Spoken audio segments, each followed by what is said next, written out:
Assalamualaikum warahmatullahi wabarakatuh.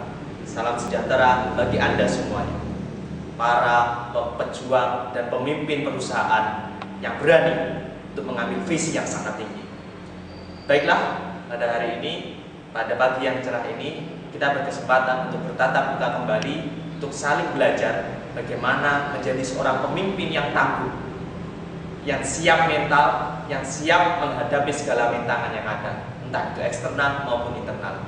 Pada kali ini kita akan belajar menjadi seorang pemimpin yang tangguh, yang saya beri tema pada pagi hari ini yaitu tentang High Performance Leadership. Untuk mengawali pertemuan kali ini, kita harus lebih mengetahui terlebih dahulu apa yang dimaksud tentang HPL, atau apa sih instrumen-instrumen pendukung HPL itu tersebut, yaitu apa? High Performance Leadership. Yang pertama, kita akan mengenal leader sebagai vision creator.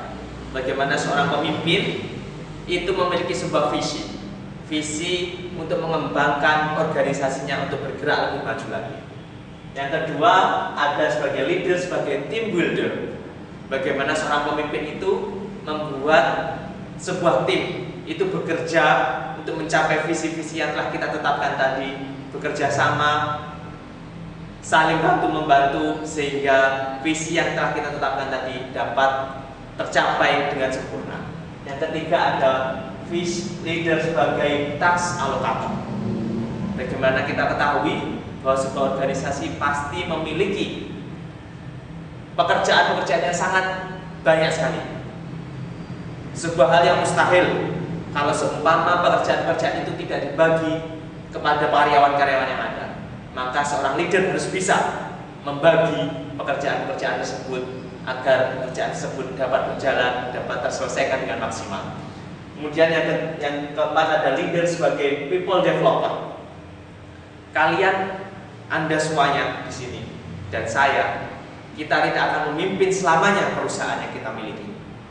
Maka ketika kita sudah lengser dari perusahaan, kita harus membuat sebuah era baru, seseorang yang dapat memimpin perusahaan kita nantinya. Itulah yang kita sebut sebagai regenerasi. Dan yang terakhir, leader sebagai motivation stimulator. Bagaimana seorang leader pemimpin harus bisa menumbuhkan motivasi-motivasi, entah itu motivasi untuk dirinya sendiri atau motivasi untuk para karyawannya.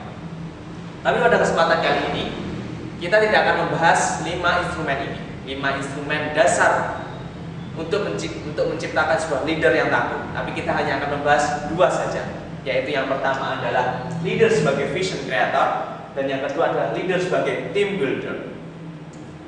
Baik, yang pertama adalah leader sebagai vision creator. Seorang leader, seorang pemimpin harus bisa melihat, harus bisa memiliki visi-visi terdepan. Bagaimana sebuah peluang-peluang usaha atau peluang-peluang kesempatan yang bisa dimanfaatkan, yang diambil untuk membuat organisasi itu menjadi organisasi yang dahsyat. Maka ketika kita sudah memiliki visi, kita harus konversikan ke kemampuan yang kita miliki. Apakah kemampuan yang kita miliki itu sudah sebanding dengan apa visi yang telah kita tetapkan tersebut? Maka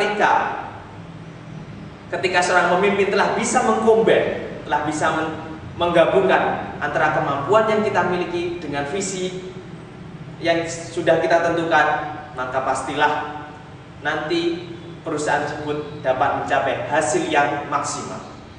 Kemudian yang kedua adalah leader sebagai team builder. Kalian tahu bahwa tim Barcelona itu adalah tim yang sangat ditakuti. Seorang Lionel Messi, dia tidak akan jadi bintang kalau dia tidak bisa bekerja dengan Suarez dan teman-teman lainnya. Dia tidak akan bisa menjadi bintang kalau dia tidak bisa bekerja sama dengan Suarez, dengan teman-teman yang lainnya. Maka butuh kerjasama di antara keduanya, di antara 11 orang yang ada di tim tersebut. Itulah juga ketika kita memiliki sebuah organisasi, maka kita harus bisa menggabungkan kekuatan-kekuatan yang ada. Kita tidak bisa bekerja sendiri.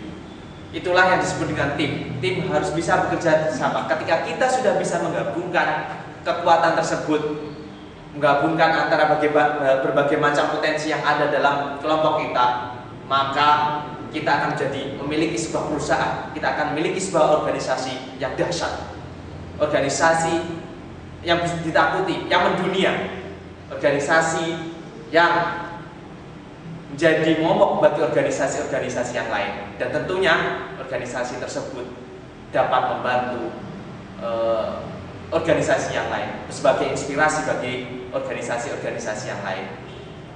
Mungkin ini saja yang dapat saya sampaikan. Apabila ada kurang lebihnya saya mohon maaf, dan kita selalu berharap bahwa agar organisasi yang kita pimpin menjadi organisasi yang mendunia, organisasi yang dahsyat, sehingga dapat bukan hanya jaya sendiri tapi juga bisa membantu bagi yang lainnya. Terima kasih. Salam sejahtera. Saya Rifki Indrawan. Wassalamualaikum warahmatullahi wabarakatuh.